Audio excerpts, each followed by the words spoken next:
This is the Almost Awakened podcast, a no-nonsense approach to spirituality with your hosts, Brittany Hartley and Bill Reel.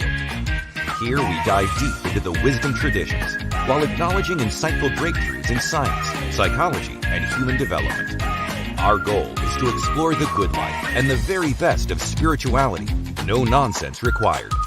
Check us out at almostawaken.org, where you can check out past episodes, make a donation, email us a question or comment, or find out more about the resources we shared. And now, today's podcast episode.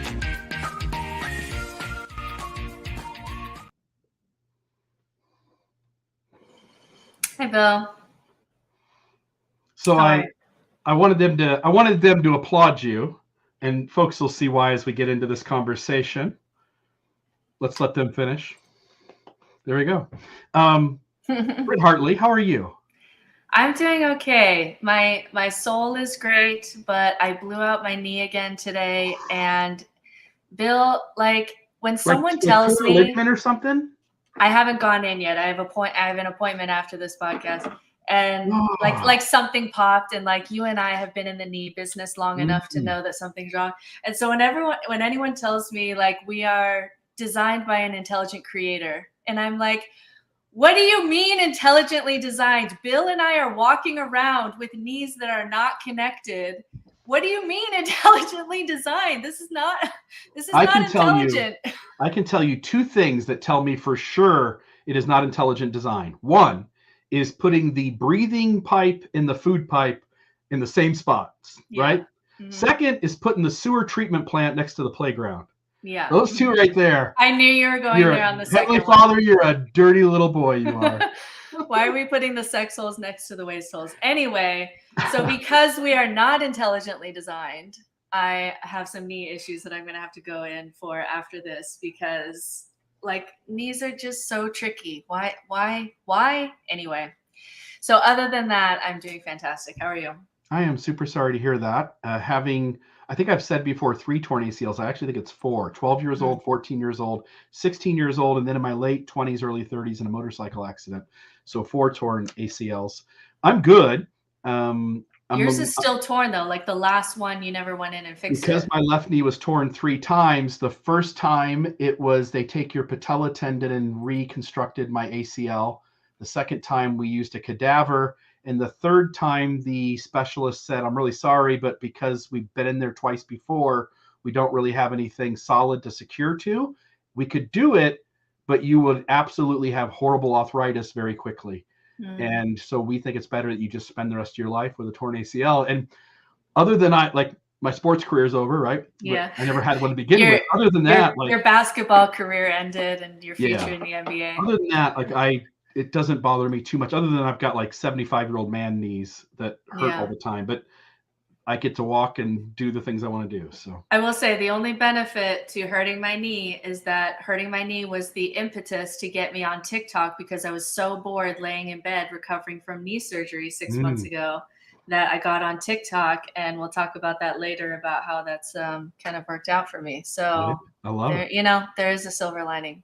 I was going to say today's episode, I am to the audience. We'll find out here why in a little bit, but I am excited for you and I'm saddened by the situation, but it's good for you and, bad for me. And, but we're going to have a good conversation here about some of the work that we've done, and you can share with folks the future of Brittany Hartley. Yeah, so I'll share that because 6 months ago I joined TikTok because I hurt my knee, and I'm just making these little short videos, and there is nothing that I've said on my TikToks that I have not said on this podcast. It's just classic Britster stuff that I do every day on the podcast. But because they're just little clips and how it goes, and how it goes viral and people comment or whatever, it's just been really, really working for me. And then this past week, I had the opportunity to, I turned in my application to become a content creator. And now I'm actually making some money doing content creation. And so kind of like what Nuance Ho did to John DeLynn, for me and my family, and just kind of the situation with my kids, the ability to support my family's income and talk about the things that I love to talk about and do it a couple minutes at a time in my schedule, and have it kind of better support my family is just something that I couldn't turn down. And so I'm super sad. I had no intention of leaving the podcast, because I love our conversation so much and I love Bill so much. So this is not in any way some kind of rift or anything like that. I'll always be Team Bill. But the opportunity to do my own content creation is just something that I feel like I'm ready to do. And really, it's because I got this 2 years on this podcast with Bill to practice my voice. I wouldn't have been able to do this 2 years ago, but we've been talking about this and I've been practicing my voice enough that I feel like I'm ready to kind of take a jump into my own kind of content creation. So we'll talk maybe more about the end about me leaving and where I'm going and where you're going with the podcast. But I thought it would be really fun as kind of our, I was going to say last episode, but we've been podcasting at least every year or two for like a decade. So, and I imagine in the new format that I'm going to do, and we'll share that at the end as well, but in the new format I'm going to do, certainly you're going to be, as long as you are in agreement, you're going to be one of the folks who and I'd love to bring some people in from time to time and hop back on. But as far as me acting as co-host, this will be our last episode. So I thought it'd be really fun to just go down memory lane and go back to the podcast and topics that we've done. For you listening, this may be just like a fun review of the places that we've explored together. And it also might be an opportunity for you to hear like, oh, you guys did a podcast about that. I really want to listen. And I also thought it would just be really fun for us to go back and see kind of just what we've done over the past 2 years. And because I'm super proud of what we accomplished in the conversations we put together. And I want to see what stands out because I have things that stand out in my brain, but I really want to see what stands out in Bill's brain too, as far as the conversations we've had. Sweet. And I will put up on the screen maybe some of these, like the thumbnails and stuff, so that we can kind of see which ones we're talking about. That'd be kind of cool. Yeah, so we really got started with this Buddhism for beginners, which I remember it was really impactful for you, Bill. And I know that it was because you still bring it up years later about concepts that we discussed then. And so we did, 12 parts. I wasn't a co-host at this point. I was just a guest that you invited on. And so I only did maybe 3 or 4 of those. But what do you remember most about kind of going through that Jack Kornfield book and that Buddhism journey? Yeah, I think Buddhism, being such an old religious tradition, it has some things figured out that some of the newer religions don't quite have yet. And very practical. Like I could care less about the religious beliefs of Buddhism. Buddhism teaches us that the world is just the way it is, that we need to learn to have acceptance of that we need to reduce suffering in the world, and that we need to learn to sit with our feelings. And at the time where I started to get into this, I was having conversations with Glenn Ostlund from Infants on Thrones.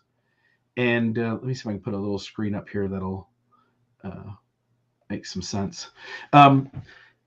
I was having conversations with Glenn Ostlund. He was doing his it was a bath. I'm trying to remember what the name of the podcast was, but it was like Conversations with God or something. But it had a picture of a bathtub on the image of his show. And so he was stepping outside the Mormon arena, and he was having these really deep conversations about Michael Singer and his work. And after I got done with those conversations, I downloaded Jack Kornfield's conversations on Audible, and I was just in awe of the kinds of things Jack was teaching his audience, his group that he was reading or doing his presentations for. And I thought, man, this seems like such a bathing with God. Thank you, Mr. Edwards. I assume that's a Mr. I shouldn't say that, but Edwards. Thank you, Jay Edwards. I'm kind of rambling here, but I really am thinking like this deep thought about how practical Jack Kornfield's ideas were for me in my life, in the middle of me making some of the greatest transitions from this old way of thinking, which was, if I check these boxes, I'm a good person. And I'm able to really avoid being accountable and confronting my unhealthiness, to the things that I was learning in the world around me that was really being spoken to really well by Jack Kornfield, on how I could really show up if I really wanted to take being a better human seriously, what it would take to do that. And I started really putting the work in. And I wanted other people to have those tools. And I thought to myself, I said, who are the wisest people I know who would listen to this and come into a conversation helping give insight to all of us? And I came up with you and Anthony Miller and Jana Spangler. And those conversations, till the day I die, that 12-part series, I've sent to my kids, I've sent to friends, I've told everyone, if you want to understand how I'm different today than I was 5 years ago or 10 years ago, or what the secret is to being a better human being, please listen to these.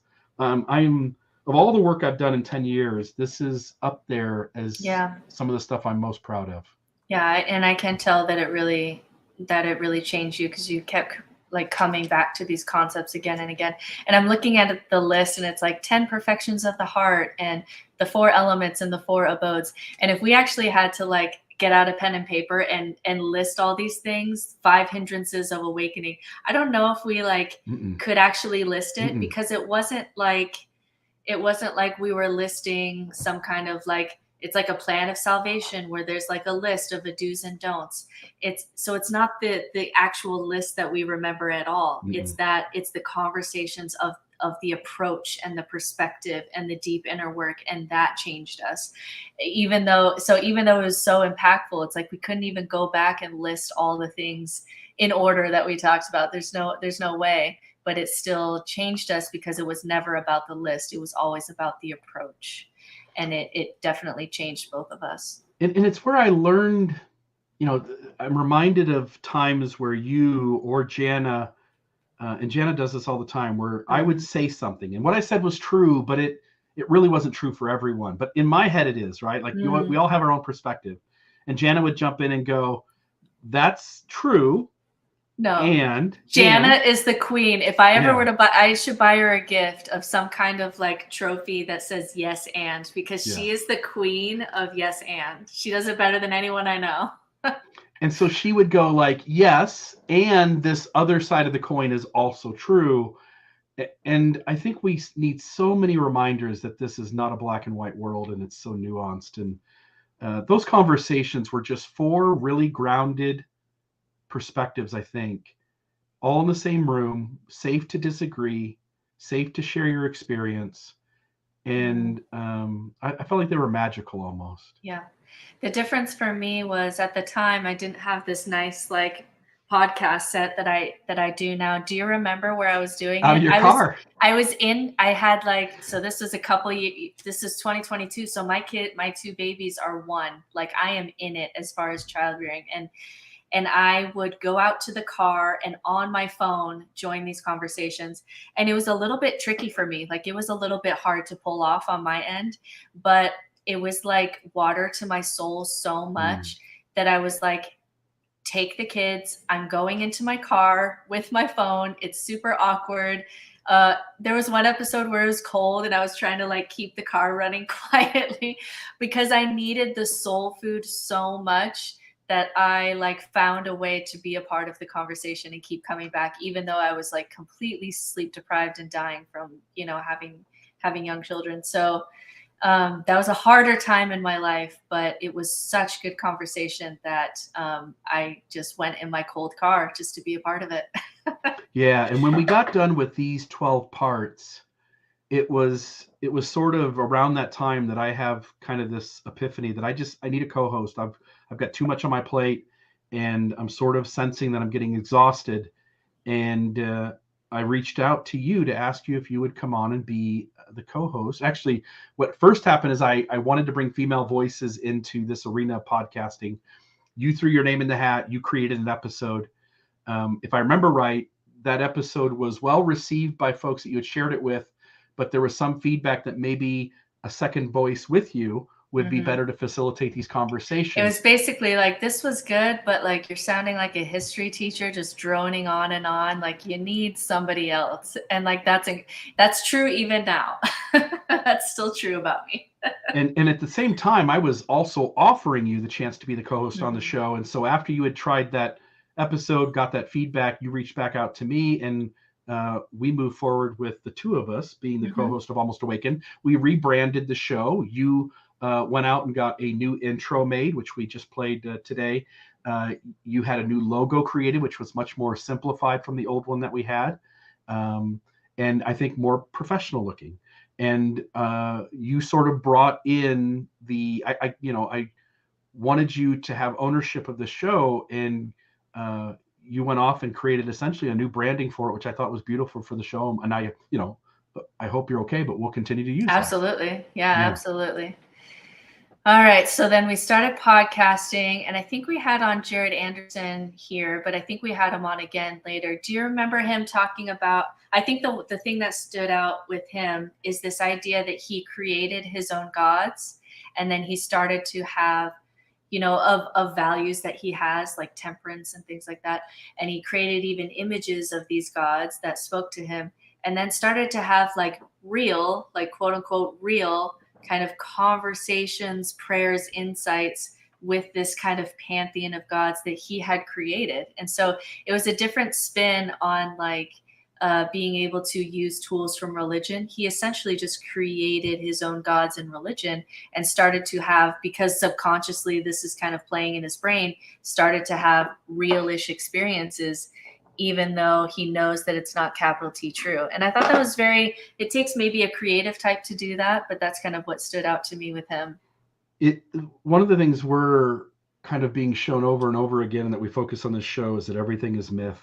And I was just in a conversation with a friend this morning at a coffee shop, and we were talking about how when we deconstructed religion, we thought ritual was just the stupidest shit in the world and get rid of all of it, right? And then we both were like, but then you have to have it, because my friend, one of the things he does is he makes his entire family homemade pizza every Friday night. And so he's like, man, I just was at that moment where I just didn't want ritual, and ritual is just this other thing that religion uses, and I don't need it. And I said, yes, that's the guy who makes homemade pizza every Friday. He goes, you're right, like we all need ritual, don't we? And I said, yeah, we do. And that's I feel like that's when you come back. Like when you're deconstructing, I do think that, man, maybe it's healthy. Maybe it's inevitable to just be like F ritual and myth for a while, because you all effed with me. But then later on, you kind of can, once you kind of heal a little bit from that, you can come back and start to play in myth in ways that you couldn't when you were first deconstructing. My ayahuasca experience was full of ritual, full of, and not religious, because it wasn't attached to a story, but it was as close as you could get to something connected to religion without it being religion. And crucial to the experience. The ritual initiated us into the sacred space. Yeah, I love that. All right, then we kind of did an episode on no nonsense approach to spirituality, which if you've like heard me talk for even 5 seconds, we kind of get that. I was just kind of outlining my approach to this as we were getting into the podcast. And then we had our first really big guest, which was Bart Campolo, who is doing the Humanize Me podcast. And he's a big deal. Like that was a pretty big guest for us to get that early on together.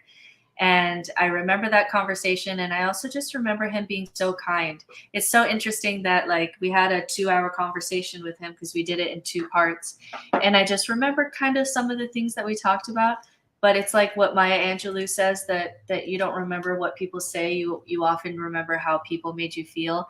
And I remember he would always say, like, if I said something, he'd be like, yeah, Britt. And he'd say my name. And then he'd say, and Bill, what do you think about this? And just like that inclusion and saying our names, it just like you could tell he really kind of cared. And I still remember that. That's probably my strongest memory of that episode. Oh, you're muted, Bill. Just seeing Bart Campolo's name, it reminds me of something that I think needs to be said, is that when you came on as the co-host, you hit the ground running. And from then, Bart Campolo to the present moment, you made an extraordinary effort of reaching out to people. And it's what allowed us from time to time to have really well-known, respected guests that were having deep influence out in the world. And I just want to say, that ability to just go like, I'm just going to email people. I'm going to ask them. The worst they can say is no. Mm-hmm. And for you to have put all the time and effort you did, I just told somebody today that you really were responsible. I think maybe around 80% of the content that we did in terms of securing the guest, coming up with the subject matter, writing out the questions. And I wasn't spending the time that you were. I know you said, Bill, you take care of the technology, I'll take care of the rest. Uh-huh. But you really did do the hard work on this podcast. And I just appreciate you. Yeah, and I wouldn't be in this world at all if I didn't have someone on the tech side, because I was just in a place with kids. Like the thought of trying to figure that out, I could never do. But also, like, you had your own moments where I had to sit back and like, oh my God, like Bill's like a Buddha. Like he said something just so interesting or profound. So I do think you sometimes undervalue yourself. But yeah, as far as bringing in guests, there were times, I don't think this is a lie. You could tell me if it's a lie. But I would say like, hey, this Mormon Discussions platform on YouTube is kind of like a top producing YouTube presence. And that's true. Like you have some, I don't remember what your kind of top YouTube, whatever presence is, but it's like a powerful presence on YouTube. And so I kind of used the platform as like a, hey, like people are listening. I just maybe didn't say that it wasn't just the Almost Awakened podcast. It was like the platform that was getting like the big YouTube viewership. Mm-hmm. So I was almost using like UNRFM's kind of popularity on YouTube to help maybe get me in with some guests where you have to show like, hey, this is actually a functioning kind of platform. Yeah. In all honesty, the YouTube videos that we do, for instance, this one we do here, it'll get somewhere in the range of, on the really low end, 400 views to maybe 1,400 views. And the podcast audio that we put on the third-party podcast apps gets more, which sort of surprises me, but people are still doing that sort of technology of just listening to MP3 files. But listening to just the audio, we would get 4,000 to 8,000, 4,000 to 9,000, somewhere in there. And just kind of as a standard. And what always worried me when we had guests on doing a live show is that very few people tune into the live version. So right now we have 42 people, and that's actually high for us. Normally we'll have 13 or 17 or 19. And I was always sort of a little embarrassed that what they were seeing was like 19 people are participating in this show. Mm-hmm. And in reality, it was thousands and thousands of people who by the end of a month had listened or watched it. But like you, I often put the channel's total views as what I'm telling the guest. Mm-hmm. And some episodes that we do, I don't remember which one, but some of our Almost Awakened episodes are at like 18,000 or so views on YouTube. And so we definitely didn't. Too. Yeah, I don't know. It's like we're all kind of have to play the game a little bit, in order to try to claim time from these people. And so I'm not going to lead with, hey, come on this podcast. There's 10 live people watching. Like I'm not going to lead with Brene Brown's not signing up for that. No. Or Bart Campolo. Yeah, or anybody. Or me. I don't know. No, just kidding. So sometimes I would kind of just use the platform to try to get some attention to this particular podcast, and I don't feel bad about that at all. I really enjoyed the consent episode. Because consent was something that I never put any thought into as a kid growing up in the public school system, and in the space of deconstructed high demand religion, you very quickly learn that high demand religions capitalize on sabotaging your consent. Mm-hmm. It's the reason that religion doesn't want to teach you consent is because Christianity is still not teaching consent, specifically not, because then you'll have to examine some things. Yeah. So I enjoyed that one a ton. Yeah. But the one that sticks out to my mind in the early going, and I know this is one you'd want to mention, is the hero's journey. 100%. Yeah, 100%. Like really, really interesting to go through it just feels so ancient. Like, how do we have this is where it almost gets like mushroomy or psychedelic or just really profound, where like, how do we have this internal sense of what a story is? You know what I mean? How do we have the story narratives that return again and again, these Star Wars kind of epic stories, and they follow this similar pattern, and when we get to the end and it ends how we want it to end, we just feel such relief and we feel just such joy. And there's something just really profound about that, and we both learned a lot by digging into that. And I think we both would have benefited more from hearing about the hero's journey and where we were in that journey, kind of when we were deconstructing. Like, I would have benefited from learning that earlier on, just so I could see like, hey, descending into the depths and feeling like you're dying, that's actually a really essential part of your story. And like, hold on, because all heroes are going to have to do that, and there's gifts on the other side of that. I didn't like, I just didn't notice that. I just felt like I was dying. You know what I mean? One of the things that I had spent a little bit of time in was Joseph Campbell's, I think it's called The Power of Myth, right? The big book. Mm-hmm. And it taught me, some of these concepts that we, went over in this episode. I know you brought up Joseph Campbell sort of to initiate us into the conversation. And like you, I'm sort of in awe that those themes run common throughout all of these fictional narratives that we create.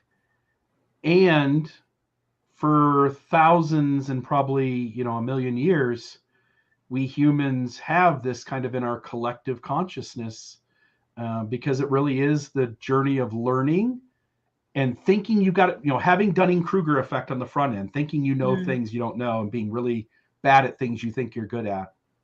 And then getting challenges, and those challenges not only fill in those blind spots, so now you actually have some comprehension of the thing you thought you knew but didn't. But it also, they improve your character, because on the front end, you haven't had the chance to prove your integrity yet, or if you have had the chance, you failed. And life has a way, if you want it, life has a way of picking you up and giving you a chance to really become someone that stands for something. And the hero's journey, for me, that's what the hero does. The hero starts off thinking they're great. They get knocked down, and then they get up and they really do the work to be good at something and to show up in a healthy way. And then to bring it back to the community in some way, because that's always kind of the end of that journey, is like some kind of return. But do you think, looking back, I'm going to say yes for me, do you think that we had a little bit of maybe internalized misogyny coming up, in the sense that I didn't even ask if there was a heroine's journey or how it may be different?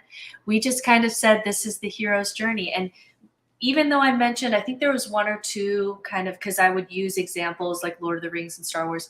And I think we used, what's the Katniss, the Hunger Games story. And so there was like a female hero, but she's like a very, like, she shoots arrows. She kind of is like putting on more of like a masculine story. She's saving the world, right? And so I almost kind of, even in the female characters I was using, didn't really recognize that maybe there was a heroine's journey and that it would be different. I didn't learn that until 2 years later after this episode. So I feel like, looking back, maybe there was some kind of internalized kind of patriarchy or misogyny that I didn't even think to ask. Yeah, and somebody's saying you covered the heroine's journey in the Barbie episode, and you're right. Yeah. What we're saying is that when we did the hero's journey, we were clueless to it. And by the way, in the heroine's journey, with what we tied to the Barbie movie, you even shared, like, didn't Joseph Campbell sort of denigrate the lady who's like, there's a heroine's journey too? He basically said that women are already there. They just need to recognize like they've already made it. And so it was kind of like this priesthood pedestal thing that we do. Right? Yeah, some pedestalizing. And there is some sense that like women can do this inner work in a way that's, when you look at, for example, a 5-year-old girl and a 5-year-old boy, like the 5-year-old girl, we can say, oh, she's more socially advanced. She's more socially aware. Her language is better. Like, there is some development there for sure. But to say that like we don't go on a journey, we're just there, just kind of discounted kind of the struggle of what it is to kind of go through the heroine's journey.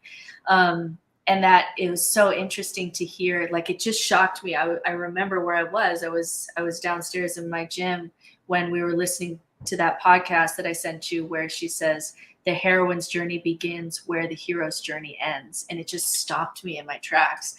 And so we did eventually go do the heroine's journey. And I thought that was one of my favorite episodes too.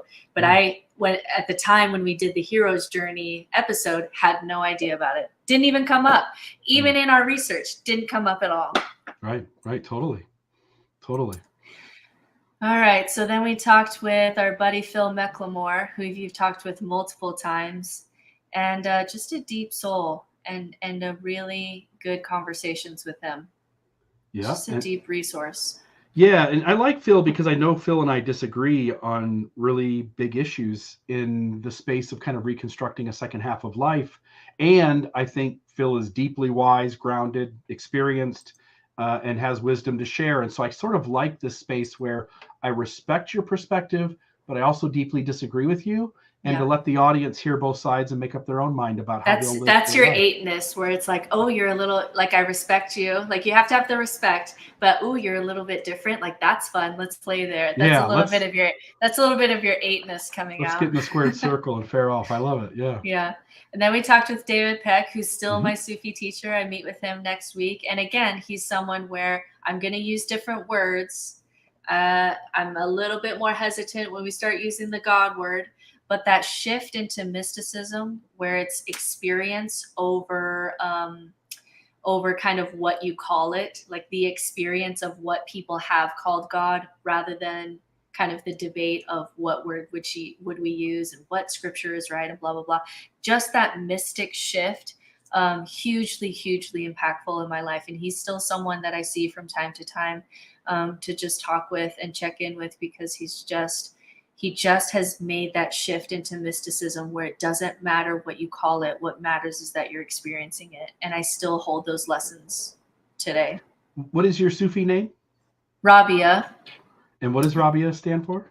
She was a real person. She's kind of a desert mother, and she kind of lived in the desert and kind of did her own spiritual thing. And she didn't care about, like, what she wore or the expectations of women in society. And men kept coming to her saying, like, marry me, I have this palace, blah, blah, blah. And she would just be like, no, thank you. And so she was just kind of this feminist powerhouse who really followed her own spiritual path and really resisted kind of the demands of patriarchy on her. And this is like really early on, like 1,000 years ago. And so that was the name that he chose for me. So in this sense, and this is really common in wisdom traditions, that you get a new name, which is common in a lot of religions. A lot of traditions. A lot of religions. True and false, yeah. But instead of like showing up at a temple, which is where we come from, where you're just given the name of the day by some computer, says this is the name of the day. This is actually a teacher who spent some time thinking about you and thought of a name or a hero or a story that, knowing you, is going to help you on your journey, and they give you that name. And so it was actually really healing to get a new name in a way that was healthy, as opposed to the way that I got a new name before. And that was actually really healing for me. It healed a lot of patriarchy in me to have a teacher-student relationship that was healthy instead of kind of oppressive and patriarchal. You said the new name you got was Rabia, which is really cool. My new name in the other tradition was Heber, which is, not as cool, but. Yeah, not as cool.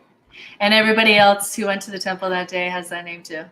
Everyone. Mm-hmm. Yeah. All right. So then we did, let's see. Oh, the 4 agreements I really loved. That was because I had never read it and you had read that before. So that was one where you really came with the content, and I learned a lot from that. And I've actually had some people on social media reach out to me saying, like, I come from a Hispanic background and I'm trying to find resources that you're talking about, but there's not as many kind of in my kind of community, can you recommend some really good spiritual resources for that it's a little bit less American and maybe more Hispanic? And I always turn them to, even though the Four Agreements isn't Spanish, I guess it's what, like Aztec or Inca, whatever was there before. The Four Agreements really stands out as something I learned a lot from, and something that I recommend to other people still. Yeah. We had the conversation with Noah Rasheta on secular Buddhism. I think he wrote a book as well called Buddhism for Beginners, sort of the same title that Jack Kornfield had. And Noah's made quite a space for himself in the secular Buddhism. He's a ex-Mormon, post-Mormon. Yeah, but I wouldn't even say like, oh, he's an ex-Mormon podcaster. Like he's he's the Buddhist podcaster. You know what I mean? Like he's got a pretty big audience. He's doing really cool things. And then I think you did Jonah and the Whale on a day I wasn't here. Yeah. So I think you did that one on your own. That was me going through, like, because you didn't experience nihilism the same way I did. I think you just have more fun with life in general. And so that was an easier transition for me. Whereas for me, like, maybe I'm just like a little bit more neurotic. Maybe I think it's also like my Enneagram 4 and like the melancholy and the depth and blah, blah, blah. And it just kind of kicked my ass a little bit more than it kicked yours. And so I did that's when I went through the 4 existential fears and kind of facing your existential fears. And I used the story of Jonah and the Whale to kind of outline that journey. And so there was a lot of people who really resonated with that episode, even though it was just a kind of a personal dive into my darker spaces. And then we did John Ogden, who I still kind of recommend for Uplift Kids and how to do spiritual education for non-religious families. And then do you still get into Enneagram stuff, or do you feel like that was a good tool and now you don't really use it as a tool anymore of self-discovery? When I'm in groups of people who are thinking and reading and stuff in this space, I may in passing mention like, hey, have you heard of the Enneagram? And if they say yes, then I'll go, I'll connect with them by saying, hey, I'm sort of an 8 and a Justice Warrior. Do you remember what number you are? And try to at least, like, how are we the same and how are we different? Which is something we humans are always doing with people we meet up with or get together with, is let me talk to you and see how we're the same and see how we're different. And the Enneagram, I think, is an easy way to sort of connect with somebody if they know what it is. But most people don't. It's kind of like when someone goes, I'm an IYFJ, and I'm like, I don't know what the hell that means. Yeah. So kind of like that.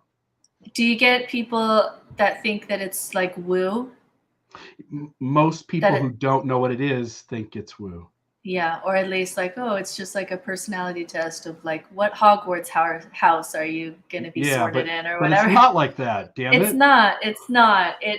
And I'm pretty anti-woo when it comes to most things, but this is a pretty good, like, if you're just first trying to figure out how you tick and what your shadow is, and you don't really have a good sense of that, I can't think of a better tool than figuring out your Enneagram type and reading through that. And to this day, the best conversation as far as me and my husband's marriage went was when I printed out, this is like a date where we're going to dinner, and I printed out what it's like for a 4 to be married to a 3. And it kind of like listed, like, here's some things that might cause you some issues. And it was like someone deeply knew our marriage. It was like our marriage was just, how did they know that this was our marriage? And it actually led to one of our best kind of connection discussions in my marriage, where we could really figure out, oh, this is how you're different, and this is why it's showing up in our marriage. And I didn't realize that this is how you tick, or this is, anyway. So I still think it's a good tool. I still stand by it, even though it seems kind of woo, or it seems like just a personality test. I think it's a great tool for self-discovery. Yeah. And then I think this was another one maybe I did on my own, but psychedelics as conscious altering tools. And I'm just a big fan of drugs.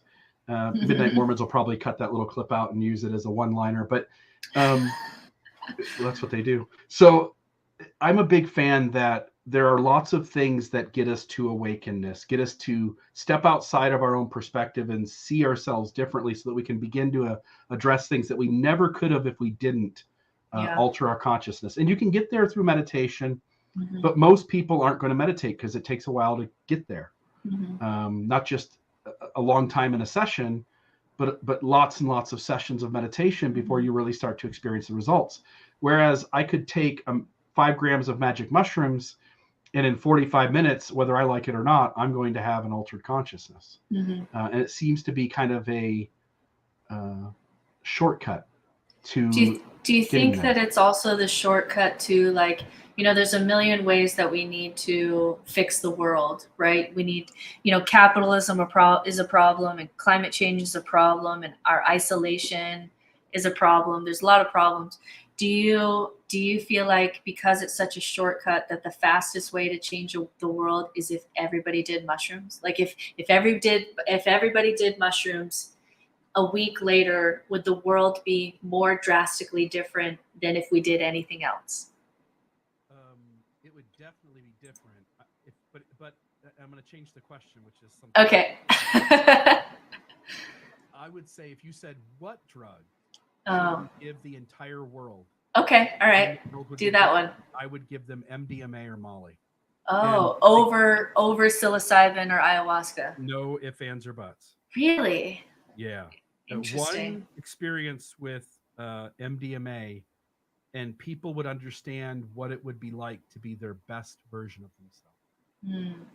See, I still lean a little bit more towards psilocybin. Yeah, your sound got a little quiet, Bill. But I still lean a little bit more towards psilocybin just because you can release so much pain and grief and trauma, and you can still get that connection, that I just feel like people can move forward. I don't know. Because there's just like a lot of releasing that you can do with psilocybin of just like generational trauma and pain and addiction that mushrooms can really help with. All of those drugs can do great things, but MDMA to me is just night and day a bigger game changer than all the rest of them. Interesting. All right. What else stands out here? Separating spirituality from woo. This is one of my favorite episodes that we did because we went through just a list of like tarot cards, horoscope, water witching, just anything that we could think of in that world. And we tried to say, okay, what is the tool in here that's worth saving and what is the bullshit? And I still think that, I think that in 100 years, we're going to be wrong at least about one of these things. Because like it used to be that science said that, or it used to be that we didn't know that we hold trauma in our bodies and that the body keeps score. And now it's fairly certain that we have science that says that the body can really hold on to memories and hold on to trauma. And for body workers, that was common knowledge, but for science, like that's new. And so I do think that maybe we'll be wrong about one or two of those, which like I'm fine with. Like I want, like, tell me where I was wrong and tell me where the science goes. But we did our best to say, from what we know, the best we know about science, what is the tool and what is the bullshit. And I thought that was a really fun episode. I really enjoyed doing that one. Yeah. I was, again, in the conversation I had today at the coffee shop, the person was talking to me and I was talking to them about essentially this episode and saying, like, tarot cards. I think tarot cards, there's no magic there, but there is the ability to have a subject or a question posed to you that you were not ever going to consider that day. And now that card is sitting in front of you and it's prompting you to go inward, and define and address and think about and wrestle with and answer questions about things you were never going to do. Yeah. And I think it's a great way to like have that conversation with your subconscious. So like if I were to say, name a celebrity, your subconscious is going to pick an answer and put it in your conscious brain and give you something. But we can do the same thing with like inner work. Like, hey, what's something in you that you need to let go of so that you can move forward? your subconscious is going to work on that problem and throw something at you, and you can actually learn from that without it being magic at all. And then that's when Flo, my daughter, fell from the window, and I took some time away. And I remember that episode because I remember saying, this is really hard. I don't know if she's going to live or die. I don't know if she's going to be brain dead. But I went back to the work that we did with the Buddhist work that we did, where I had done so much work in kind of that Buddhist concept of you're always going to have the first arrow of suffering, but you can actually mitigate kind of that second arrow of suffering, which is like, why did this happen to me? And the universe hates me, and maybe God, blah, blah, blah. All that secondary suffering you can actually mitigate. And so I did a lot of, because I had done so much work in accepting suffering, even accepting death, even though it was really hard, I felt like I was awake, and I wasn't suffering as much as I would have 10 years ago, when I would have been like, why did this happen to me? And this isn't fair. And maybe God's punishing me, and all of those kinds of swirling thoughts. I didn't have that. I was just present in the moment, even though the moment sucked. And that was a big shift for me, where I could see the benefits of some of the spiritual work that I was doing in the past. And to conclude that story, Flo is doing great. And so anyway, I remember, when that happened, of course, you know the story, but your daughter falling out of a second story window, suffering a head injury, you and your husband having to get her into a car and drive her to the hospital, and that injury was apparent, and you guys sort of had to do some emergency care kind of on the way to the hospital. Mm-hmm. And this fear that in that moment everything has changed forever. Mm-hmm. And kind of sort of miraculous, right? Like, I'm not in a world where I believe in supernatural miracles anymore, but still a miracle nonetheless that somebody suffers an injury, but especially because of being a child, the brain sort of recuperates and adjusts to things like that much easier and better than it would if it was an adult. And thanks to science, because there are so many scientific discoveries and inventions that saved her life, because without the intervention of science, she for sure would have died. Her brain would have swelled and she would have died. And so that wasn't it's a miracle, thank God. It was like, it's a miracle, thank science. Yeah. Yeah. I remember that moment, and it seemed like things were really scary on the front end, but things got better fast enough that you weren't gone long, and you returned back to the show. I don't know what it was, maybe a month or two later. Yeah. And it was so she was in the hospital for 6 weeks. So I think 2 months later I came back, and this was the first, so I cleared my schedule, cleared everything that I was doing. And returning to the podcast was the first thing that I did when I'm like, okay, I'm ready to add something to my plate. Like, things are okay. And the first thing that I added to my plate was, if I don't have a conversation with another adult about things that I like to think about, I am going to die. And I need to get on this podcast and join Bill again. And it was the first thing that I added back to my life. Yeah. And I'm grateful, but not only am I grateful, the audience was grateful, because they were having to put up with me running solo there for a little while. So, what else did we do? Let's say, I wasn't here for some of these episodes, so you'll have to. There's the dangerous ideas. Did you like that one? Oh, you really liked that one, the Festival of Dangerous love Ideas. Dangerous Ideas. That's like your ultimate playground, is to sit around with people and talk about the things that we talked about. This festival of dangerous ideas. And are there some ideas that are too dangerous for humans to talk about publicly because we're just too biased and we're just too emotional and they're just too dangerous? Yeah, even if they're true, even if these concepts are true, should we give them to the general population and because they might lead to disaster? Mm-hmm. Some of these questions are still good to think about. I mean, We were talking about nihilism. We were talking about should we tell people that free will is an illusion because there may be a chance that morality goes down because there's some evidence for that. We talked about transgender things and social Darwinism and teaching religion in schools. And that was the one that you brought up. Should we give child sex dolls to pedophiles if we can show that scientifically it keeps them from harassing children, abusing children? And that gave me all kinds of, I remember just sitting there for a minute, just feeling uncomfortable in the question. And those were really, really fun. Still, I did a TikTok on it the other day, which again, it's like these podcasts were already out. So I don't know why. Anyway, it's such a big deal on TikTok, but I did that.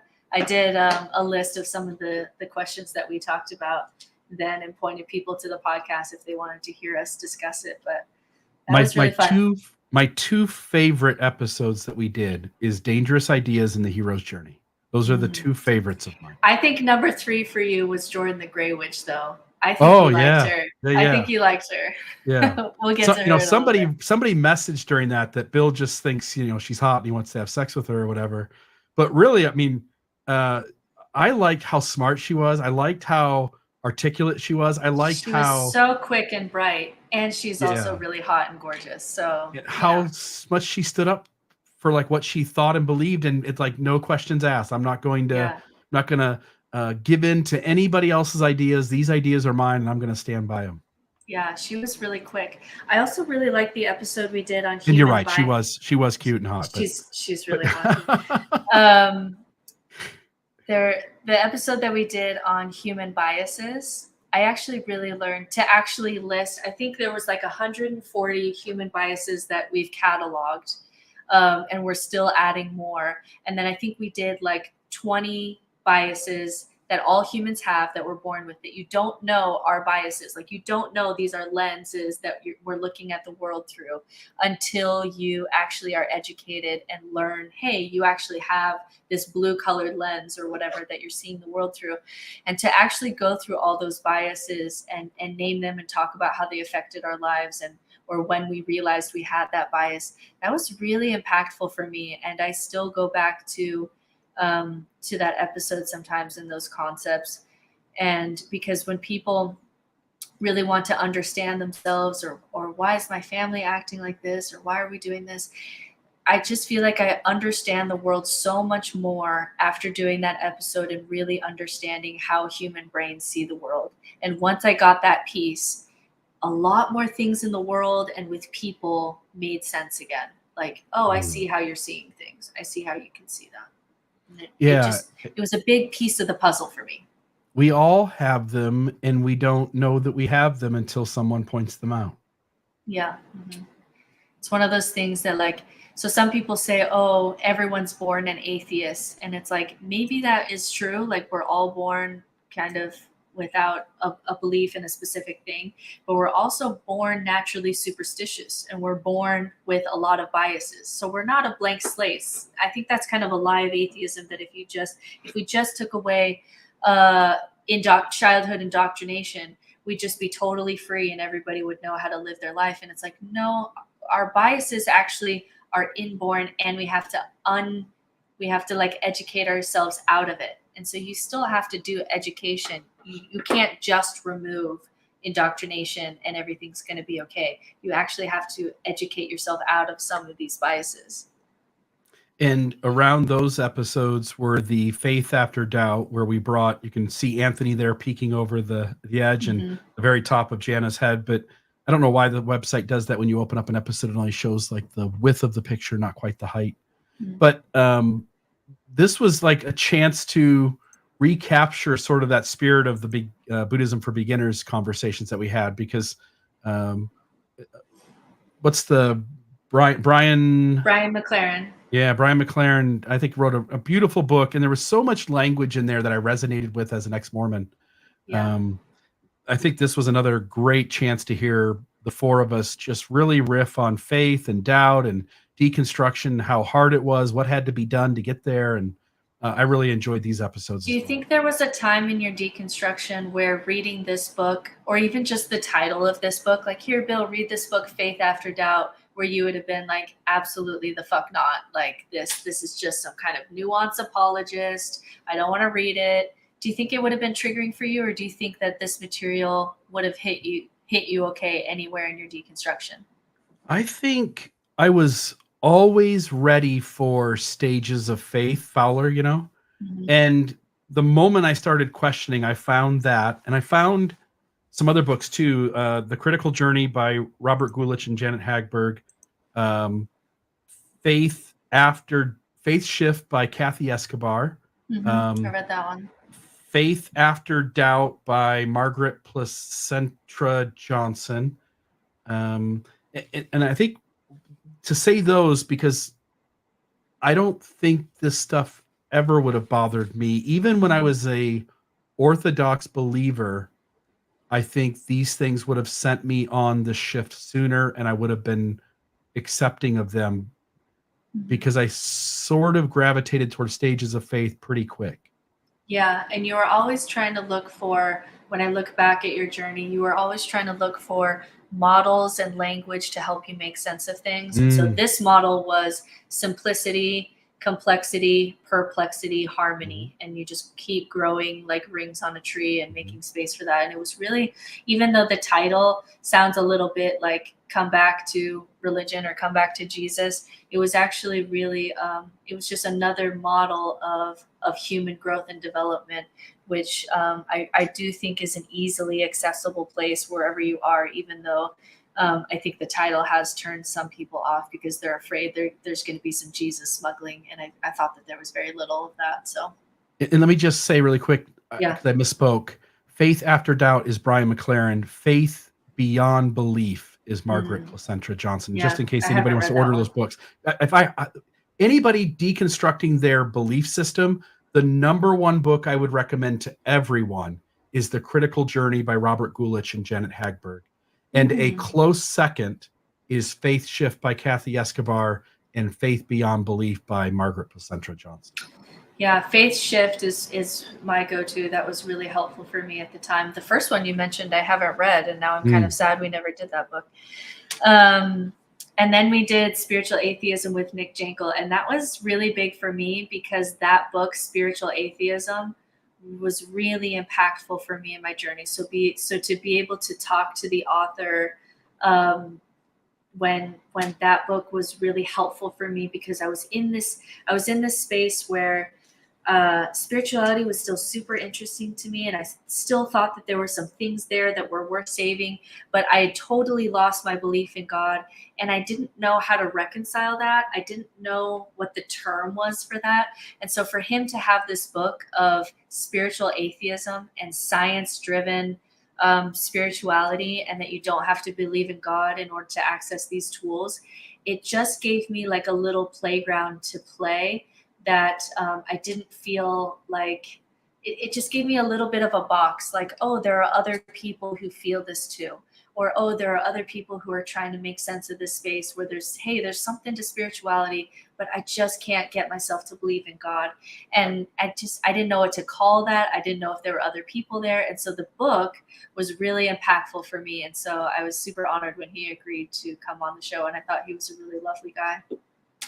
Yeah, and I remember that conversation and a couple of others where we had no problem disagreeing at times, or posing questions that maybe make everybody in the room uncomfortable, because I think that's one of the gifts of this show and the sort of mission that we had was like, let's lay different perspectives on the table. Let's not be afraid to challenge things, and let's respect all of each other, and let's not put down each other, but let's make room that, hey, we're all offering perspective, and the more capacity to allow people to see the depth of an issue from different angles, the better decisions people are going to make. What I remember about him is he's one who says, hey, we need to start talking about love more, like talking about it openly, so that it's not, because he said that his experience in London with these kind of super rational, secular, academic people who they just have no tolerance for something like religion. And then to talk about love or spirituality, and they just kind of like, he said their eyes just kind of glaze over because it's just like, whatever. And for him to just like say, just super publicly and open as a man, just like, we need to be leading with love. We need to be saying that we love each other. We need to be leading our companies from a place of love. And he would just say like, I love you. And it almost in a way that's like, oh, that feels really uncomfortable. And he was just really leading with love and trying to give some secular language to love, so that because sometimes the secular atheist world can get so academic and so rational that we just kind of shy away from just being like, hey, I love you, you're really amazing. And he was really trying to bring that back, and I remember that. Yeah, and the only thing I would add is when you get to this place where you realize that, again, Eckhart Tolle, we are the universe expressing ourselves as a human for a little while, you realize that everybody is you. And so when you treat others with love, you're really loving yourself too. Mm-hmm, mm-hmm, mm-hmm. All right, so we did a Christmas special, things that we loved about Jesus, which I love that we have a space where we can still do that, where we can appreciate the things from Jesus that we're taking with us on our journey. And I still have a Christmas episode. I kind of had it planned in my notes. Maybe I'll come back for Christmas and we can do this. But I love this idea of Thomas Jefferson's Bible. So when he was sworn into office, and you do it over the Bible, Jefferson is highly doubting Christianity as actual truth here. And so what he does is he cuts out pages and passages of Jesus that he likes and puts it together in a little book, and that's what he puts his hand on to be sworn in. And so I thought it'd be really fun to do an episode kind of talking about that and what was Thomas Jefferson's Bible. And then I was going to ask you, this was going to be kind of my Christmas episode, and I if you want to do this, I would still love to do this, to ask you, like Bill Reel, go through the scriptures and what's Bill Reel's Bible look like? Like, what are the passages and stories that you would cut out and you're still taking with you even now on this side of things, and what that Bible would look like? I think that would be a really fun episode even still. The only downside is it would force me to read the scriptures again. And yeah, you'd have to. I don't know that I don't know if I ever want to do that. That dusty book again. You might have to. Do you even have one in your house anymore? Yeah, right up there in that corner. Yeah, there's the quad right there. It's collecting a little bit of dust up there. We might have to. Yeah, it's all marked up. I mean, I wouldn't have to probably search too hard. They're all highlighted. Interesting to see, like, even just like 5 things from the Bible that, like, that would be in Bill's Bible. I would love to know what that was. We did Conscious Stories with Andrew Newman, because you and I both already had books that you had it with your grandkid. I had it with my kids, of ways to take these concepts into books with children. And I just remember you talking a lot about just the joy of watching your children teach your grandchildren things that you didn't learn until you were 40, and just kind of watching them be able to kind of do that with your grandchild, and just how special of a journey that was for you. And it was sort of cool. A month or 2 ago, I'm reading one of those books to my grandchild, my grandson, 3 years old. And I told him as we're reading, I'm like, because he's seen, it's the coolest thing, by the way. He sees his grandpa on TV, which is just cool. So, somehow I go to my my YouTube account, and all of the Mormon stuff is at the top. And I saw that one of our videos that we had done was up there, and I clicked it, and my grandkid sees that grandpa's on the TV, which just it's kind of, you're almost like famous to your grandkid. He doesn't quite understand that you just do this little podcast.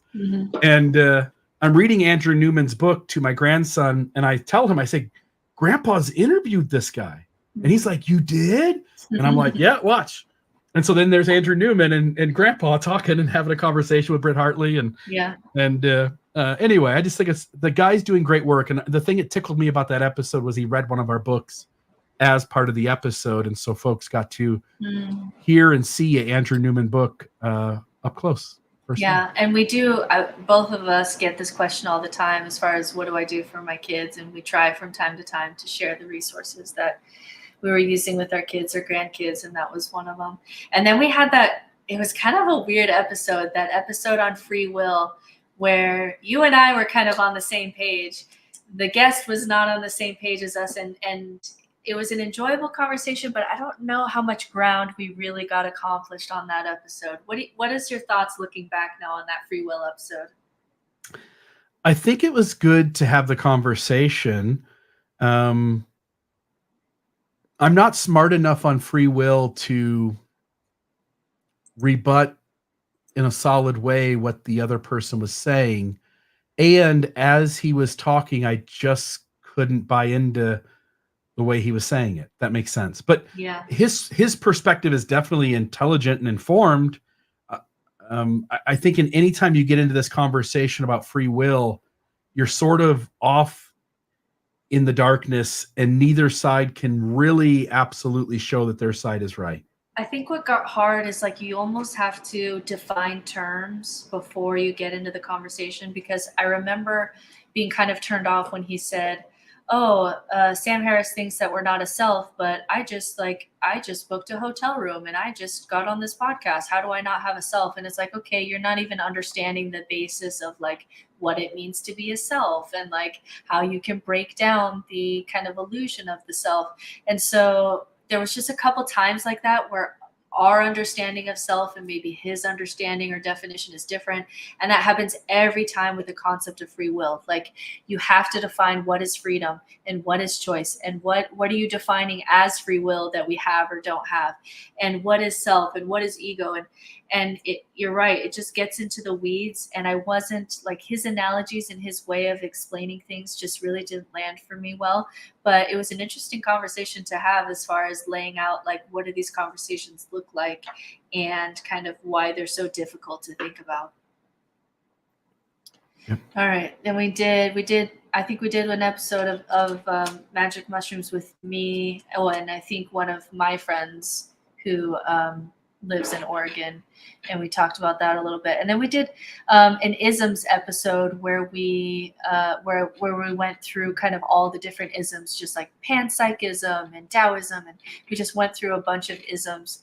And that episode, we got some feedback saying that was super helpful, because one of the things people ask themselves when they're deconstructing is like, what do I believe now? I don't even know what the options are. And so that was a good episode to lay out like, here are all the different isms of kind of lenses of how they see the world and which one kind of resonates with you. And people found that extraordinarily helpful. Like, oh, I didn't know that I was kind of more of a Taoist, or I didn't know that I was an agnostic and not an atheist, or I didn't. And just by giving just a real generous kind of outline to each ism, people found that episode really helpful.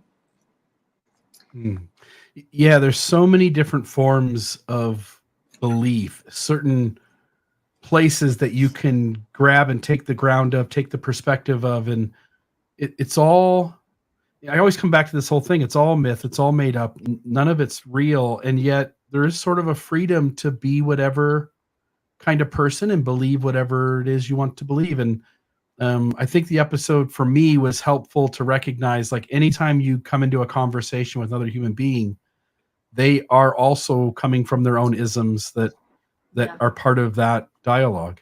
I remember you saying in that episode that once we went through the whole list, you said that I can see a little piece of the truth in each one. Like, yeah. I can see with, when you have that lens, there's a little piece of reality that they're seeing that I think does make sense, but it's not the whole pie. Like, it's not everything. And that's kind of where you get later on in human development, where you can like put on glasses, look around, take them off, put on another ism glasses, look around, take them off, and kind of appreciate each one without getting kind of culty into like, this is the ism that will rule the world kind of stuff. And maybe when you get to the end, just take about 85% of those glasses and just throw them in the trash. Yeah. Well, that was interesting. Next. All right. Then we did the kind of just talking about Stutz, and Jana Spangler came back on that one and gave us some of her thoughts on that. And then we had the Beyond God and Religion, and that's where we had started to have the debate. And I was actually going to have him come on another time, and maybe you still would at some point, because he self-identifies as an anti-theist. And so it was interesting. You and I have had conversations on whether we're an anti-theist.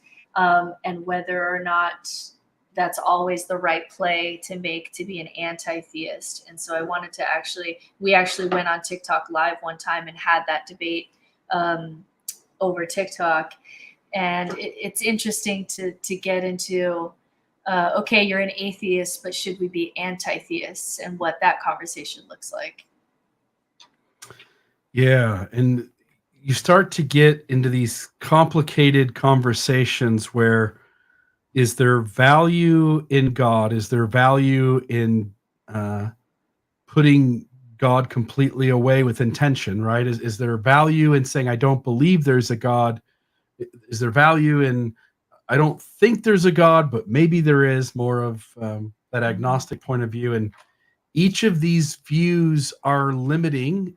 Each of these views have blind spots, but some of them can either leave less room for the actual mystery that's there, and some of them create false mystery that actually deceives us. And Right. and I think all for of that's both messy. of us, for both of us, there, tell me if I'm wrong, but I think where both of us land is that for anti-theism, I think the strength is, it says, hey, if reality really is this kind of narcissistic tyrant sending people to hell, then I want to go to hell, and I want to fight this because this is evil and this is a dictator. And I think that's actually a really moral option, as opposed to Christians who just say, like, bye, enjoy burning in hell. Like, that's not very Christ-like, right?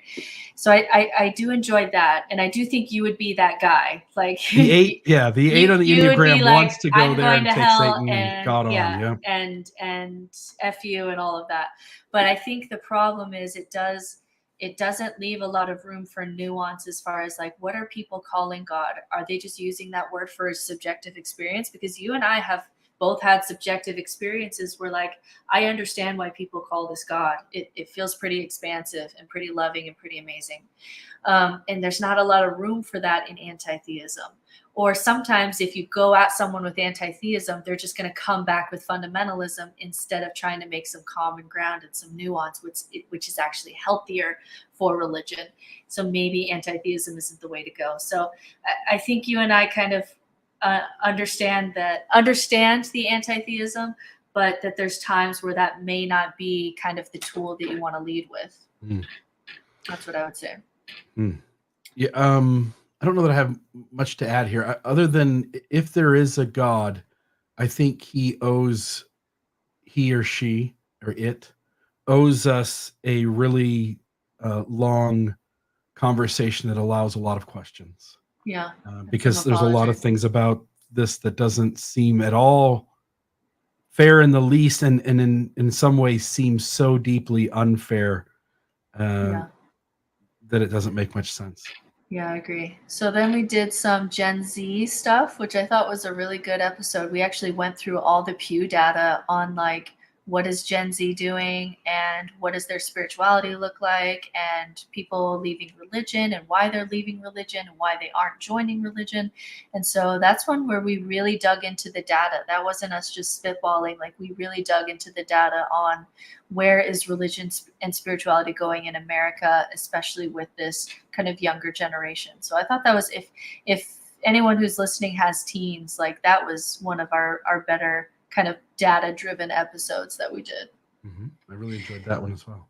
All right, we did 10 reasons to leave, 10 reasons to stay. We did Lisa Miller, another really big guest for us, who knows the science of spirituality more than anyone that I know.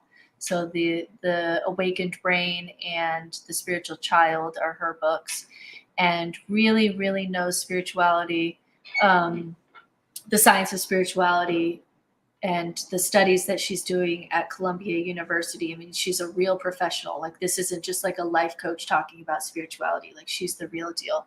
But I remember you and I both having times where she was a little bit more loose with the term God than maybe you or I were. I don't know if you remember that. I do. I remember her being a little more pro religious language that I wasn't expecting. Yeah, and she also kind of really thinks that there shouldn't have been so much of a separation of church and state, because then religion becomes something private, and then there's a cost to that. And while I understand her point, the best thing about America is that it tried to separate church and state. Like, that's what made it great. Like, that's how we're not a theocracy, even though Christianity is trying to make it into a theocracy again. And so that part also, I had some so there were a couple times where I had a little bit of cognitive dissonance, but it was challenging because she's the real deal, and she had a lot of science to back up what she was talking about. So it was cognitive dissonance in a way that was challenging for me in a good way. Yeah, I think that's a good thing. Yeah. And then we had the atheist witch, Jordan the Grey Witch, and that was just she was so just sharp. And so that was just such a fun conversation. And and she's gorgeous, honestly. And then we did Maslow's unpublished work on self-transcendence, which is another thing that I learned about later on in the podcast, because we had talked about Maslow's hierarchy of needs.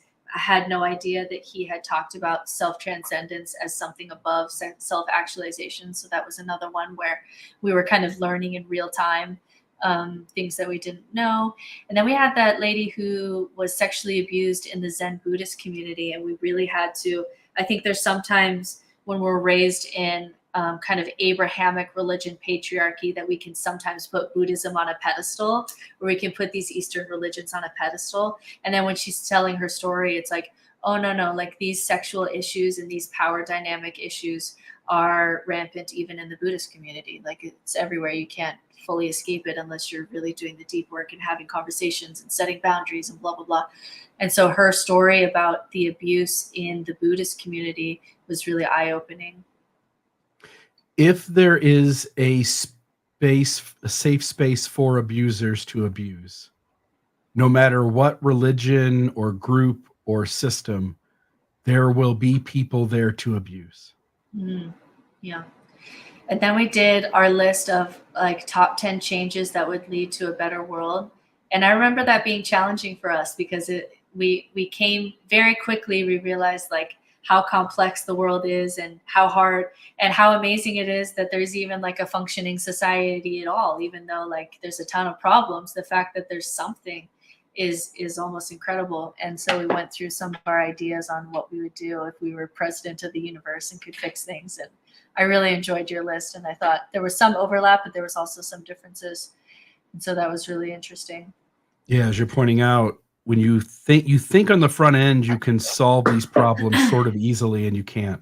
Yeah, they're hard. Complicated. We did transhumanism, nihilism, 7 different kinds of atheism, which I thought that was really fun because you were for sure an atheist mystic in that list. Mm-hmm. And then we did 7 new religions, the nature of reality, internal family systems, which again was Jana. And then we're going into kind of this past summer where you did some episodes with Jana. So over the summer with Jana, what's the episode that kind of stands out to you? So one that got a lot of feedback from folks was the how to stop people pleasing. And I had numerous friends of mine, and it's sort of weird. Like, I don't anticipate my friends listening to my podcast. They're just my friends. I hang out with them and we do other things. And when this episode got done, I had 2 or 3 of my friends message me and say how much they really loved this episode and how meaningful it was. And they were sharing it with lots of people. So the people pleasing one I thought was a fantastic one. The internal family systems, I did one with Corey Reese, who I've had on the show before. And then Jana had an IFS therapist come on with the 4 of us, and we had a great conversation. An introduction to integral theory. So Jana talked about spiral dynamics and Ken Wilber. I thought she did a beautiful job of doing that one. I'm trying to think offhand. Some of these I sort of kind of forget, but controversial conversations I picked. It's kind of like the dangerous ideas. I picked things that were controversial. Privacy versus security. That's your favorite playground. Yeah. Because it's nuanced. Like, sometimes privacy is important and sometimes security is important. And where do we draw the line? And all of us are going to draw the line differently. So I thought that was a great conversation as well. But again, Jana filled in sort of for the summer. And I thought there was just, she, like you, was preparing most of the episodes for our show. And I thought did a fantastic job. Yeah, she's such a wealth of knowledge. And then I came back from the summer and we did Barbie and the Heroine's Journey. And I loved that episode. I loved like learning that there is a heroine's journey and going through that and seeing my own story and kind of reconciling with the feminine and kind of more divine feminine stuff. And then the end of the hero's journey is you take your gifts back to the community, but the end of the heroine's journey is that you're balanced in your masculine and feminine, and you can choose kind of what kind of parts of you want to lead with, or what tools inside you want to lead with. And it's just almost this kind of yin yang balance that you're in the flow of things. And it was just really, really beautiful stuff. And I really enjoyed that episode. I enjoyed it. I love it. And then Good we stuff. did, the Naked Pastor was kind of our more recent big episode where we got to meet one of our personal heroes for both of us. And we got to do some of his cartoons and hear more of his story. And he, you could tell by his cartoons that he was a very smart guy, and that he deeply thought about things. But then talking to him, and I didn't even know that he had written 10 books. He was just such a depth of beauty and wisdom and knowledge than even I kind of anticipated. So he was a great surprise. Yeah, he came across to me as really grounded, that we could have been believers, we could have been ardent atheists, we could have been confrontational, and he would have just showed up the same. Mm-hmm. And then we're here. And so I guess I'll talk about kind of what I'm doing, and then you can kind of talk about the future of the podcast. And so for me, I'm going to go, something that I recognized in my own journey is that I've never kind of stood on my own. I was always either podcasting with someone else or doing projects kind of in my graduate studies under teachers. And I've always kind of had like a nest essentially, where I'm kind of learning and I'm growing and I'm doing projects.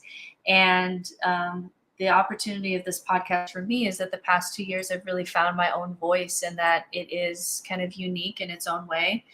And that when I speak my story and my truth and my struggles with deconstruction and my struggles with nihilism, and wanting to kind of save these tools of spirituality, when I really talk from my soul, people resonate with me and my story, and realizing that I've never kind of left the nest and done my own thing.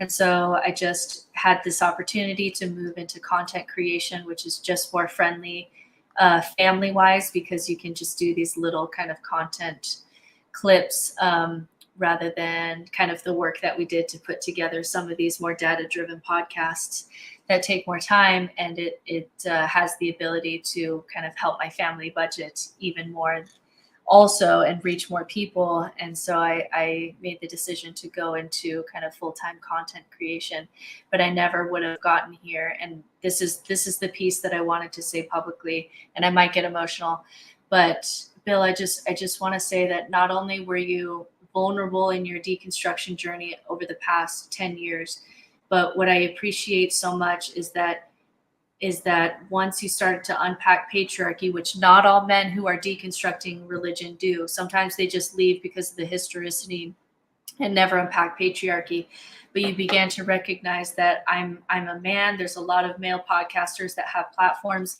and I know that there's women who have voices that deserve to be heard. What can I do to try to use my platform to help give them voice? And I was one of those women.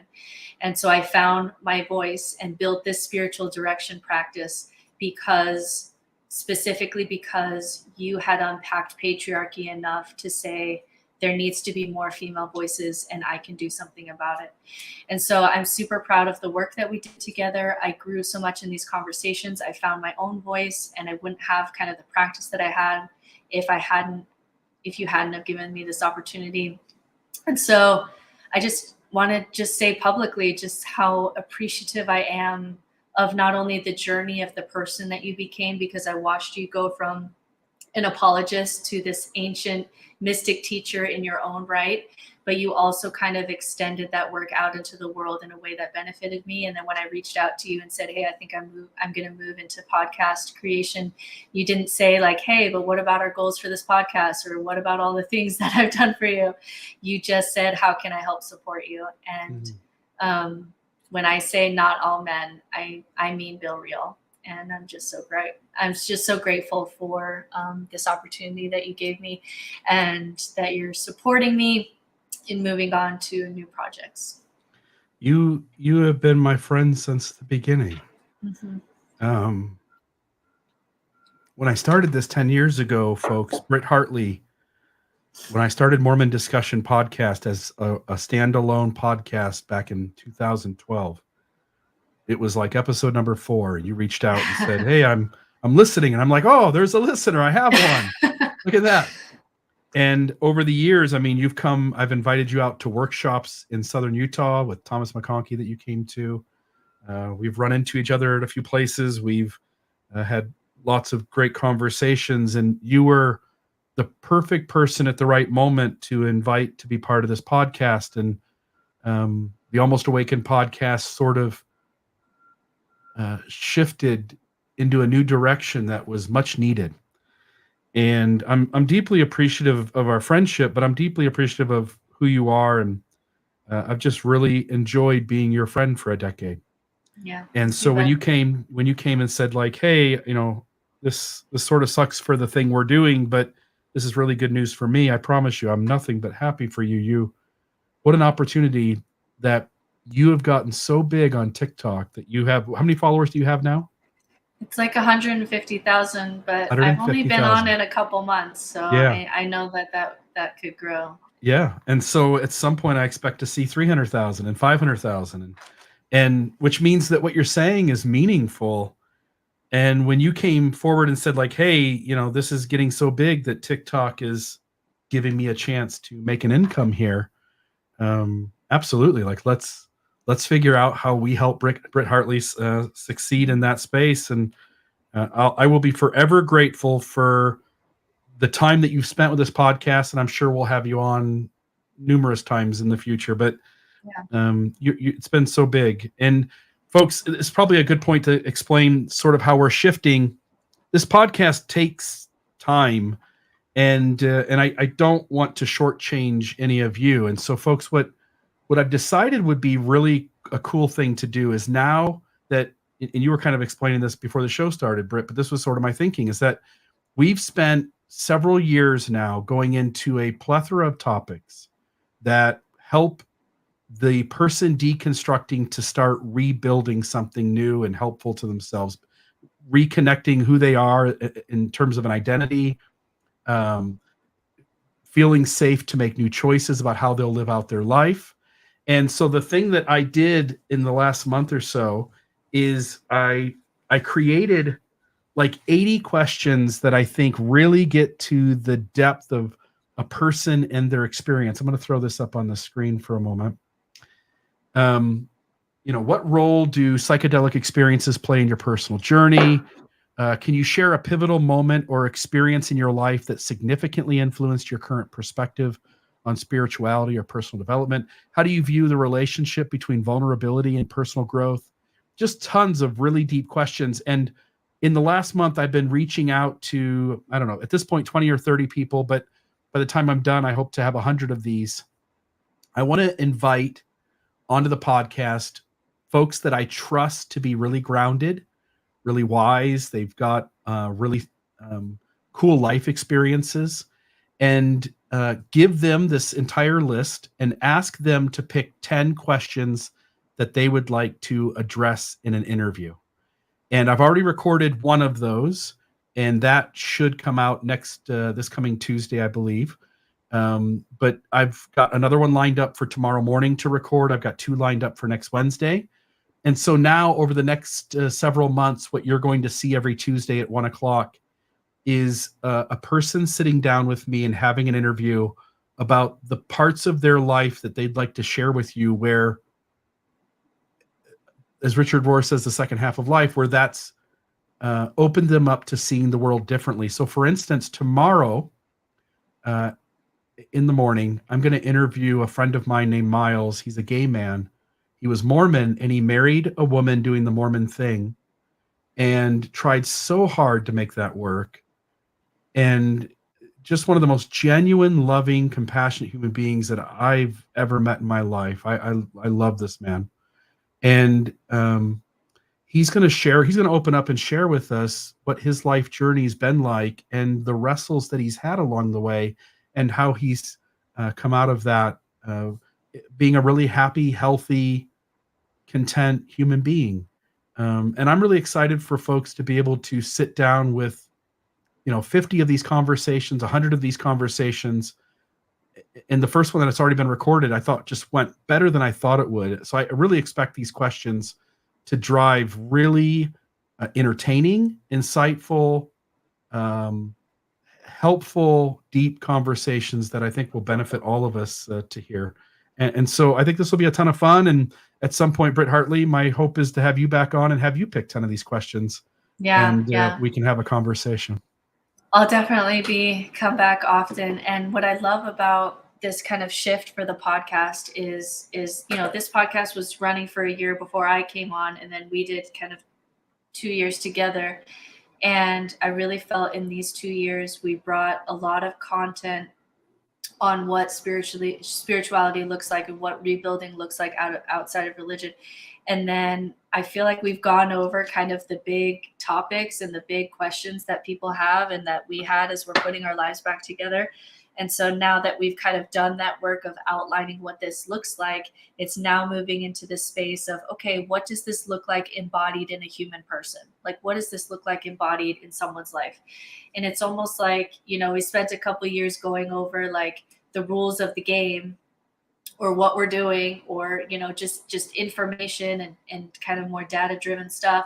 And now we're moving into, okay, let's see how people play this game. Let's see how people actually do this. So instead of just having Andrew Newman on or John Ogden on to talk about the science of spirituality for children, where you're actually asking real people, what does spirituality look like, in your family, like, what do you do in your family environment? And it'll give you ideas about how you could do that in your own family.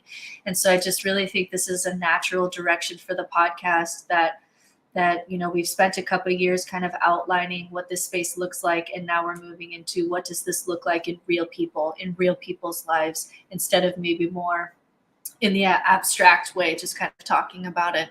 And so I think it's just going to be a really great kind of next move for something helpful for people on this half of life. Of you can go back to kind of all of those podcasts that we've done, but if you want to see what that looks like in a real person, to give you ideas on practicality wise, how people do this on this side of life. You're just going to have people from all walks of life doing these interviews, showing what that looks like. And I just think it's such a beautiful shift for the podcast. Yeah, and you're going to see all the things that we covered, that Britt and I have covered over the last couple of years. You're going to see these themes come up in these conversations. I'm already aware of 3 or 4 of these intersections where, one of the people that I asked if they would do the interview and they said yes, they're really big into crystals, for instance. And I know that they don't believe in them literally.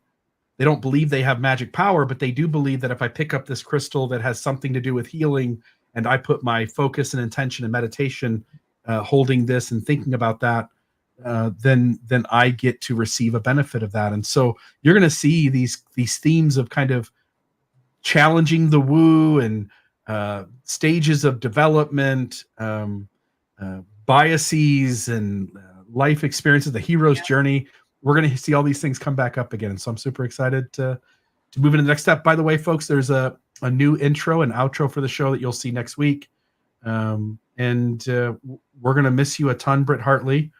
But we've done some good work. And I know the audience didn't grow the way we had hoped it would, but there's a significant number of people who do listen and watch it. And the comments that I get back and the ones that you see indicate that people that are following the show get a lot of benefit from these second half of life conversations.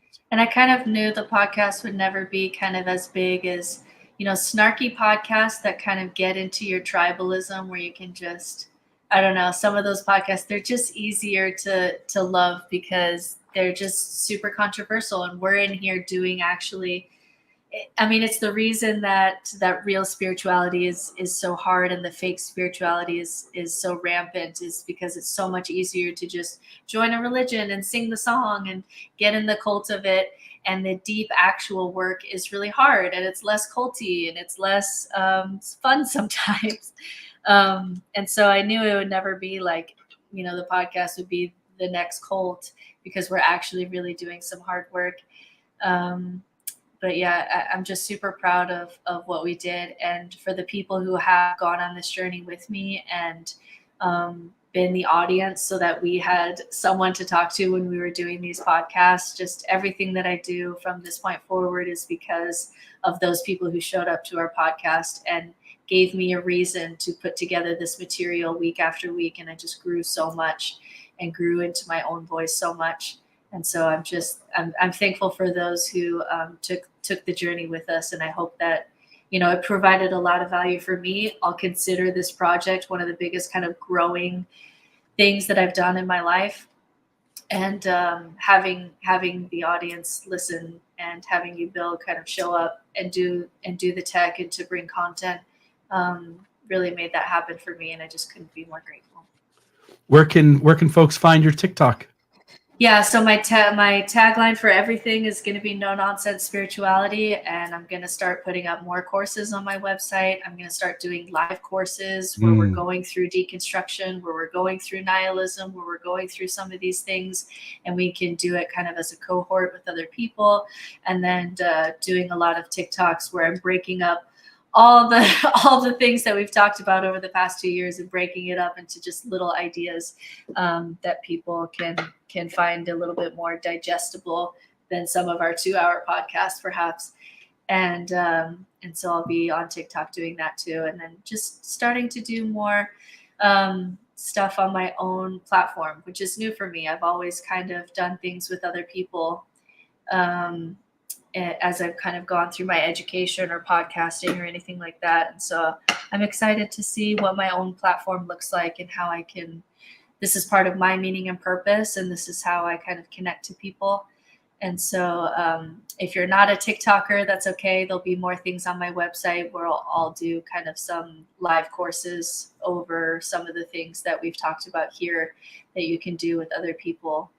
And so that's kind of where I'm going. And it's a maybe goodbye to this kind of part of the podcast where I'm the co-host, but I know it's not going to be goodbye for me and my friend Bill. And I know that I'll be on the podcast again at some point.